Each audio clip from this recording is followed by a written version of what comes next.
So Venkat, now in so if we go back to these two questions that you were sort of posing to us, who are the key players in PayBuddy as far as credit marketing and credit risk is concerned, and what are the sort of problems that they are trying to address? Sure, sir. So whenever there is a new product like this launched, there are multiple functional teams that are involved. Each of them have different goals or objectives. Right? Hmm. Now, look at the marketing team. Marketing team typically is responsible for driving the volume. So be given a target like, okay, so we are launching, the CEO might tell them that, hey, I'm launching this new PayBuddy product. You marketing have to make sure that you get at least 10,000 new customers who try this pay later option in the first 1 year. I see. Right? So their objective is to drive the volume.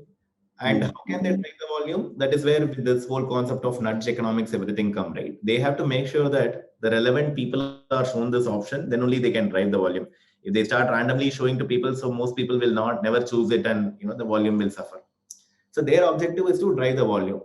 Now, on the other hand, CEO will also tell the credit risk team that, hey, by the way, out of whichever people choose this option and we approve, you have to make sure that that approval process is stringent enough so that the person who is taking this pay later loan ends up paying me back.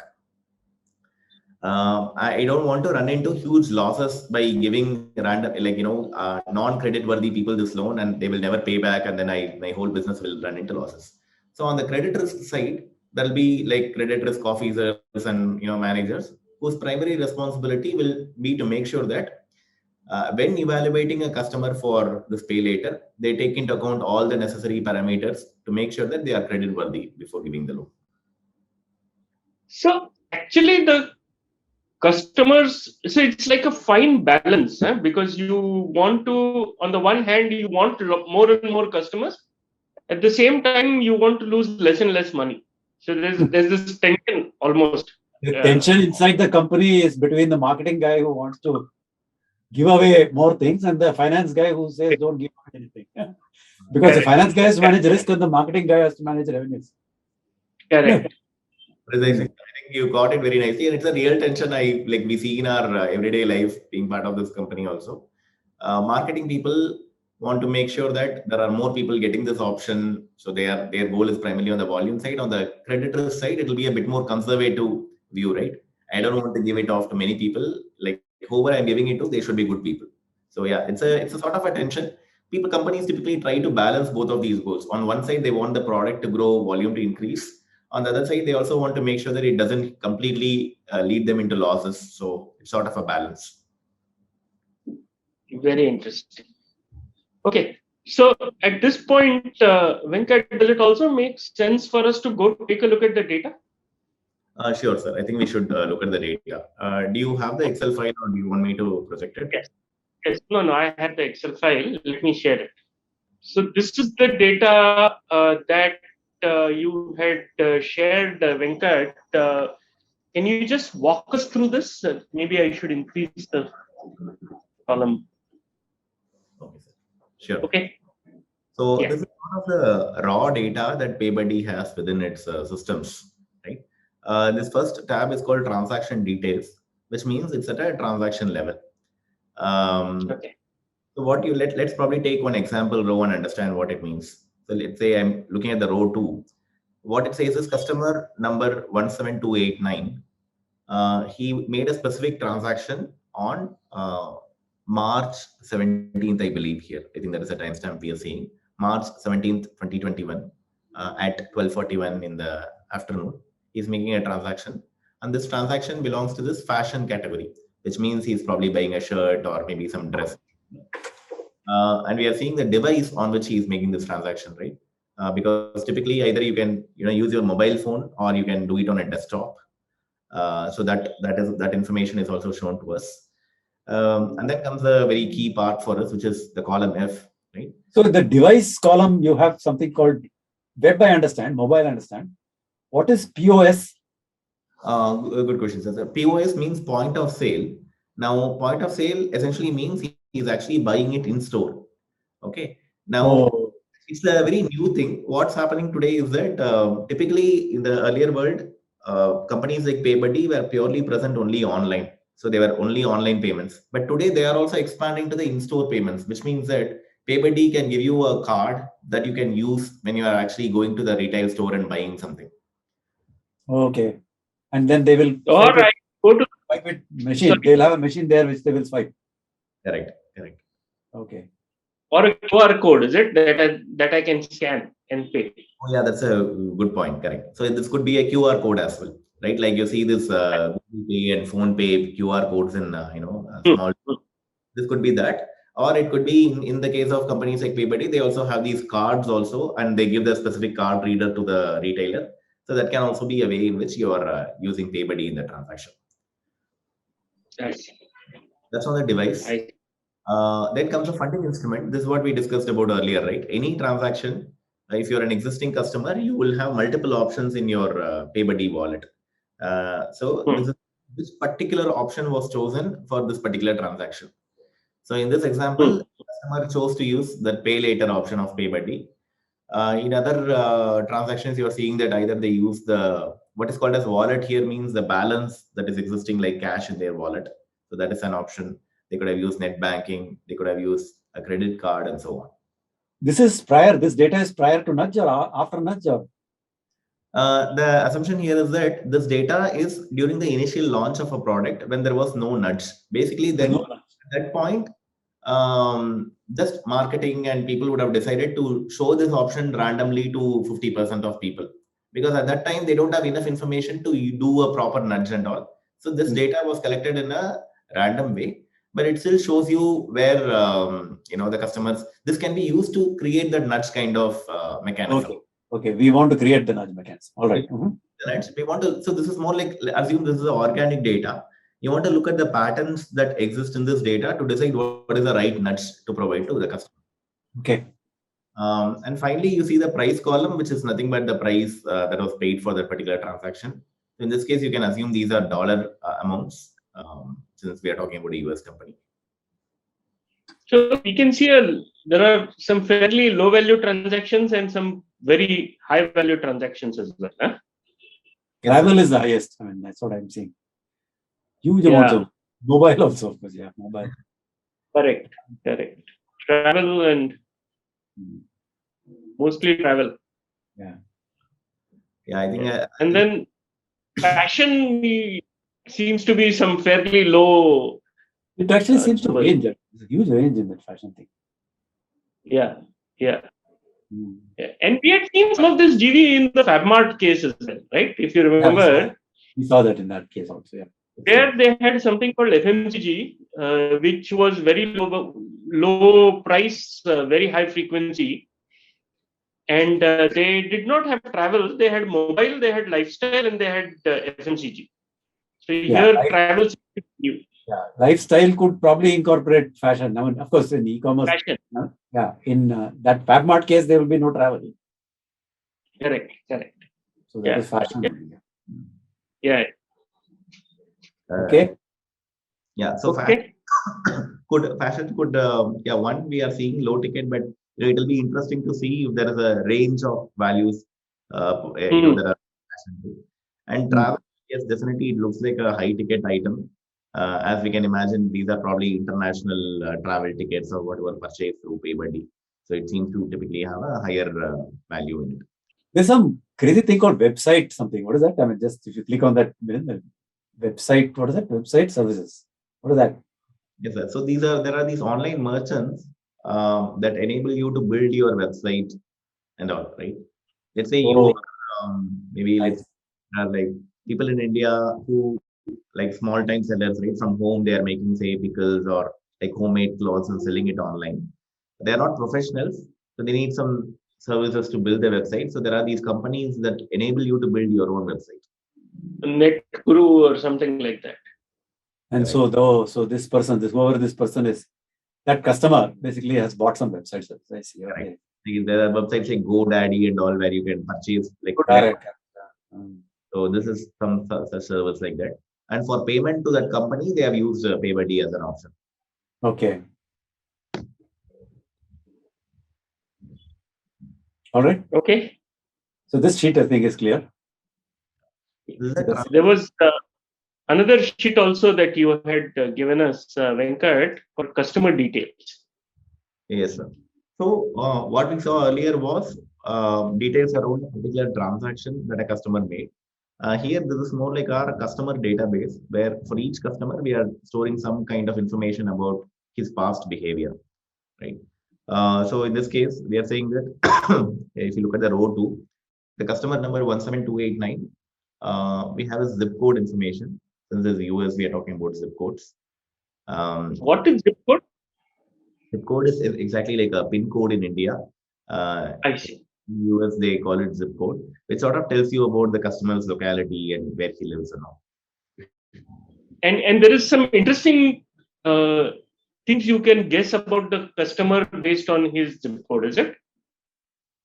Yes, sir. So especially again, I think probably in a case like India, things could be mixed because like everyone lives everywhere and the areas are mixed. But in US and all, you can infer a lot about a person's financial status by looking at his zip code.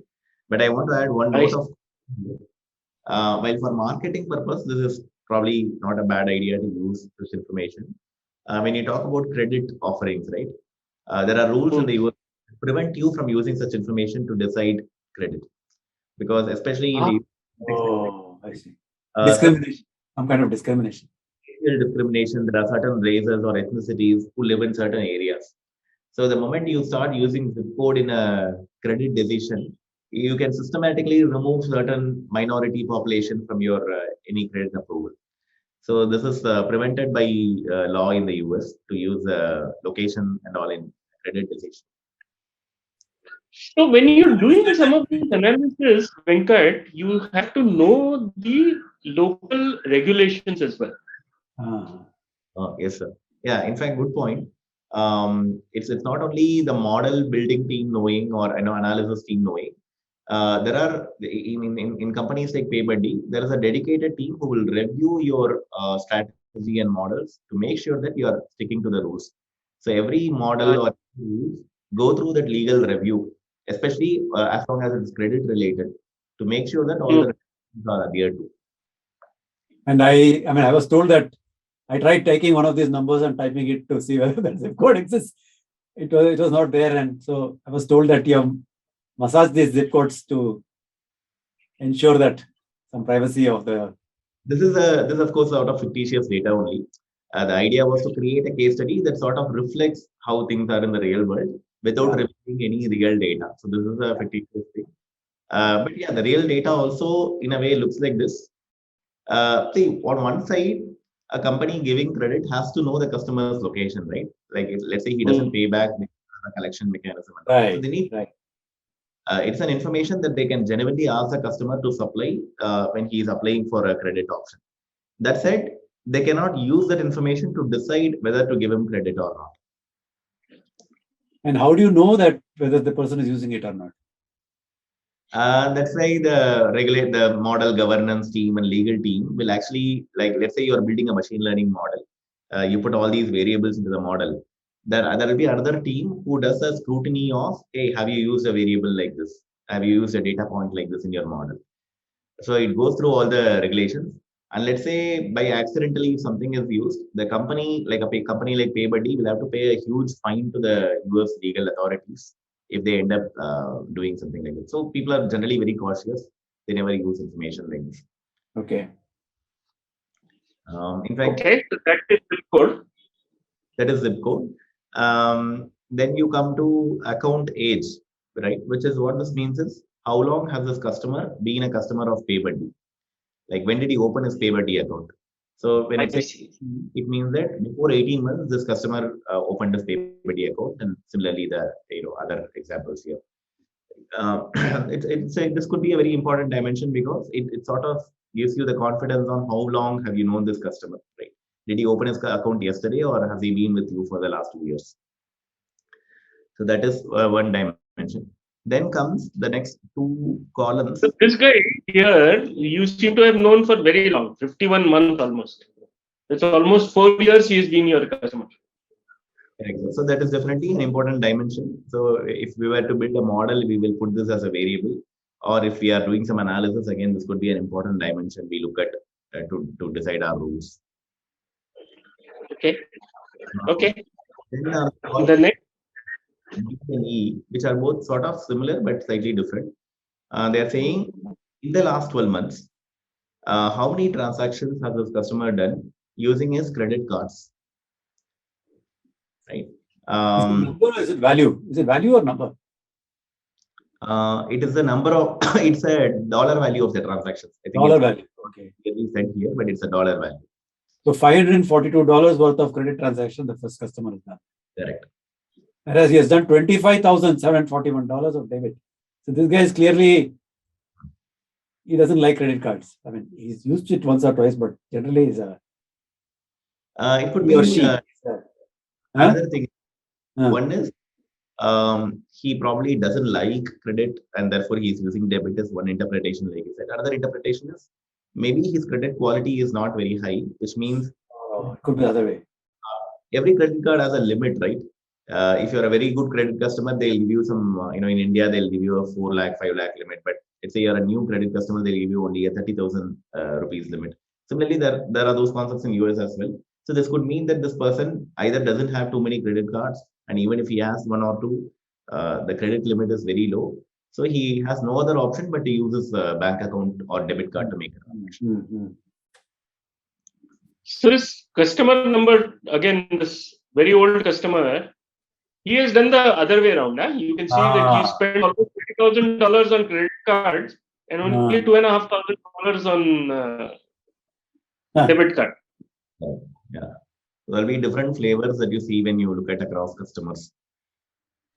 In fact, there is this fellow 17295, he or she, who has only 1 month in the PayBuddy system, but has already 4998 worth of credit. Yeah. He seems like a guy who's buying a lot of things. Yeah. Okay. So that is the column E. Now column F is similar, but just to give a different flavor. We are saying in your PayBuddy wallet, you have, let's say, 5 cards or 6 cards. What percentage of them are debit cards versus credit cards? Again, this is sort of data, but let's say take a simple example. Let's say you have 4 different cards in your wallet, out of which 2 are debit cards and 2 are credit cards. That means 50% of your cards are debit cards and 50% are credit cards. So in this case, you will see 50 as a number here in the column F. So like that, for every customer, this information or data point is available for us. Important, Venkat? Sorry? Why is this important? Percentage of debit cards. Good question, sir. So basically, and we are yet to see the actual data, post your analysis, but our belief is that this whole pay later option, right? If somebody already has a lot of credit cards and if they're already making a lot of credit transactions, maybe they will not find this very relevant or important. That this pay later could be an important strategy to attract those customers who don't have a lot of credit cards and who don't have credit possibility available to them. Like remember my nephew example, he's in college, he doesn't have any credit card. So you look at his data point here, you will find that if at all he has made transactions, they are all coming from his bank account or debit card. So that is a hypothesis. We have this hypothesis. We will want to look at the data to verify whether that is actually true from the data. Okay, so one criterion for selecting a potential customer to nudge towards pay later is those people who have a high percentage on this column F. Correct. You can column F is one indicator. Column D and E are also giving you that information. Some kind of. How many volume of transactions were done. One is looking at the number of cards, other is looking at the volume in dollar of transactions. Oh, this is number of cards. Okay. Number of cards. Okay. This is the percentage on the number of cards. Number of cards. So if he has 100%, it means that all his cards are debit cards. Exactly. 50%, he may have 2 cards, 1 debit, 1 credit, like that. Okay, understand. Percentage on the number of cards, yes. So that is also one information. The column D and E are same kind of information and put in a different metric. So when you say 16, 15 and all, it means the guy has 6 cards. The person has many cards. Okay. So typically in the US, people have many cards. I mean, so these Correct. numbers can be, so percentage can be meaningful. Yeah. Right? They tend to accumulate cards. In India, you tend to have one card or two cards. I don't know. You have a small number of cards. It's not 20, 10 and all that. Especially like maybe I think it also depends. Like I end up having like 6 or 7 cards. I don't use many of them, but somewhere along the way you have collected or people have given you the card and then it's lying in the wallet. Okay. I also typically for most of my purchases end up using one card only, but I somehow end up having more cards than I actually use. So then the other column G is your number of premium cards. We talked about this concept, right? Like there are some cards that are like platinum cards and which are more premium. The very fact that you have that card says a lot about your credit quality or your financial health. You need to have a certain income, monthly income, or past history to be having that card. Okay. So you're Yeah, relying on and I was somebody has done I a was check this to give you a premium card. So if, again, your favorite fellows there, 8 cards. So you're saying basically that whenever this somebody has a large number of premium cards, he's already kind of qualified for.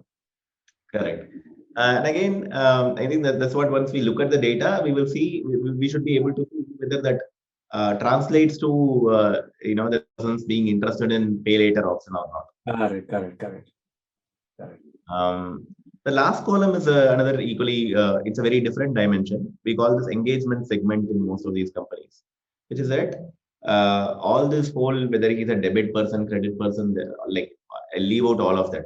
I'm just simply interested in how often do you use PayBuddy to buy things online, right? Are you a person who uses PayBuddy 10 times a month? Or are you a person who uses it like once in 3 months occasionally? And using this kind of metric, we sort of divide our customers into different engagement segments, right? So you could be a high engaged customer, which will have a certain threshold. Like a high engaged customer who is somebody who makes at least 20 transactions in a 12-month period. Okay. Or a middle engaged customer who would make like between 10 to 20 transactions in a 1-year period. Could be a low engaged customer who makes, let's say, 5 to 10 transactions in a year. So that is this what we call as an engagement segment here. One thing to call out here is what we are calling as about to churn. Churn essentially means that you are almost likely to leave the whole PayBuddy platform. Maybe you found another competitor of PayBuddy who is better for you. How did you figure that out? Okay, again, this is a judgment, right? We are purely, all we know is the number of transactions he is making in a year. So an about to churn customer might have made only 1 or 2 transactions the whole last 1 year. Oh. Right. So we only know what he is doing with us. We don't know whether he chose another competitor. None of that information is going to be with us. But purely by looking at the number of transactions he is making, we say that at least with respect to a person is historically making some good number of transactions, but is currently making far fewer than what he historically has been doing. Correct. Then you would say about something like that, huh? Some such thing. Oh, that's a good point. Basically, all these companies have this concept called active customer base. So they don't, when they do any of these analysis, they don't look at every customer who signed up for the platform, because that will be in like millions and millions of people, right? A lot of people just go and sign up and do nothing. If you count all of them, your analysis will go haywire. What they do is something called active customer, which means that this person should have done at least 1 transaction in the last 1 year. So that is the starting point you start with. Then after that, you put all these criteria to segment them into multiple different things. Okay. So this about to churn customer also, at some point in time, he must have made at least 1 transaction. But after that, you're seeing that he is either making no transaction or like very minimal volume. So he sort of, we believe that he may not be an active customer anymore. Okay, so that's the 2 pieces of data that we have to work with, right, Venkat? Or is there anything else? And the question, the 2 pieces of data. From question we have to answer, Milind, this whom to give? Sorry, whom to give this pay later? Whom to suggest as default option pay later? Right, that's what we have to suggest. Huh? Correct. Right. So you have 2 pieces of information. One about the customer, all the details we saw in this particular tab. In the other tab, we saw the details of the transactions they made. And as I said, in the initial period, some random people or like all customers were shown all the options, right? Because we didn't have any model or rule or analytics. So everyone were shown. But now looking at the data, if you can tell me which customer and for which transaction is more likely to use pay later, then that can be used to form rules for the future. Okay.